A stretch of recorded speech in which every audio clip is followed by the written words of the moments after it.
السلام علیکم ورحمۃ اللہ وبرکاتہ۔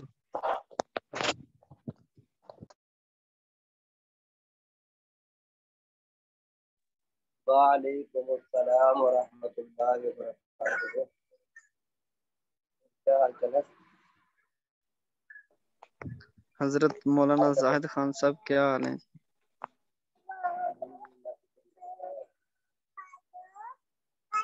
جی جی جی استاد محترم کیا حال ہے؟ جی استاد محترم کیا حال ہے؟ صحت بھی ٹھیک ہے؟ الحمدللہ۔ کیا ہے آپ اللہ پاک آگے ہوگا ماشاء اللہ جی۔ اللہ پاک رحم کا معاملہ فرمائے۔ آمین آمین۔ جی جی اچھا جی،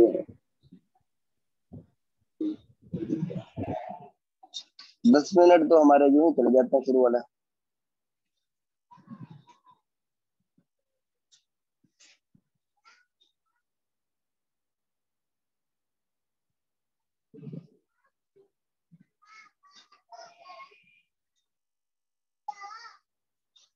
آج ہم نے کہاں سے پڑھنا ہے؟ جی استاد جی۔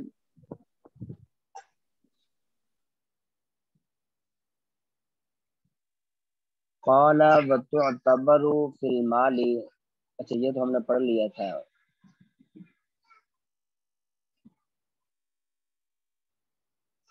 آج پڑھنا ہے وتعتبر فی الصنائع وهذا عند ابی یوسف و محمد۔ صنائع جو ہے یہ پیشوں کو بولتے ہیں۔ کفاءت کا باب چل رہا تھا کہ کن چیزوں میں کفاءت کا اعتبار کیا جائے گا، کن چیزوں میں کفاءت کا اعتبار نہیں کیا جائے گا۔ اب اس میں چند چیزیں آپ نے پڑھ لی تھی، اب اس میں ایک چیز جو ہے یہ صنائع بھی ہے۔ تو فرماتے ہیں کہ پیشوں کے اندر بھی کفاءت کا اعتبار کیا جائے گا، لیکن مسئلہ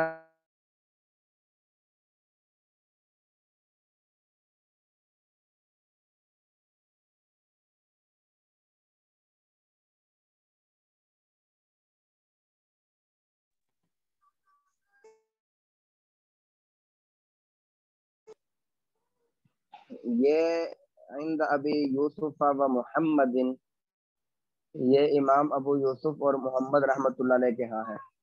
وعن ابی حنیفہ فی ذالک روایتان، امام ابو حنیفہ رحمۃ اللہ علیہ کی 2 روایتیں ہیں۔ وعن ابی یوسف انہ لا تعتبر الا ان تفحش کالحجام والحائک والدباغ۔ امام ابو یوسف رحمۃ اللہ علیہ سے بھی ایک روایت یہ ہے، ورنہ امام ابو یوسف کا قول آپ نے پیچھے پڑھ لیا کہ امام ابو یوسف اور امام محمد رحمۃ اللہ علیہ کے ہاں اعتبار کیا جائے گا، لیکن امام ابو حنیفہ اور امام محمد کی ایک دوسری روایت ہے، فرماتے ہیں کہ پیشوں کا اعتبار نہیں کیا جائے گا۔ لیکن چند پیشے انہوں نے بھی ذکر کر دیے، فرماتے ہیں چند پیشے جو ہے وہ ایسے ہیں جو تفحشہ، جو بہت زیادہ جو ہے وہ فاحش ہے۔ یہ اس زمانے کی بات ہے، آج کل کے زمانے میں جو ہوگا وہ آج کل کے زمانے کے اعتبار سے دیکھا جائے گا۔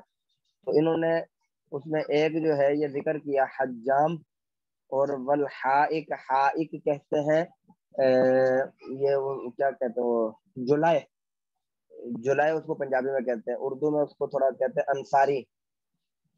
تو اب ان کا کیا کام ہوتا ہے، اگر کسی کو پتا ہو تو وہ بتا دے، ہمارے علم میں تو اتنا نہیں ہے۔ جولائے کا کیا کام ہوتا ہے، یہ کس کام میں مشہور ہے؟ حضرت یہ ان کے کڈے ہوتے تھے، ابھی تو نہیں ہے، اور یہ ہاتھ مطلب مینول سسٹم سے نا وہ چادر اور کپڑے بناتے تھے، جولا بنتے تھے نا کپڑے بنتے، اچھا چادر، جولا ہے ان کو بولتے تھے۔ چادریں اور کپڑے بناتے تھے۔ جی آج کل ابھی تو میرے اعتبار سے یہ جولائے کو اتنا ہاں جی ہاں جی وہ حضرت وہ جو موٹے سے کپڑے آتے ہیں نا سردیوں میں، اکثر وہ براؤن کلر کے ہوتے ہیں نا، وہ ہاں جی ہاں جی ہاں جی وہ اسی سے کڈے سے بنتے ہاتھوں سے، وہ جولا ہے۔ ہمارے طرف تو یہی ہے کہ یہ جولا ہے، یہی کام کرتے ہیں نا، تو اس کی اچھا وجہ اچھا سے اچھا وہ اچھا جی جی اچھا۔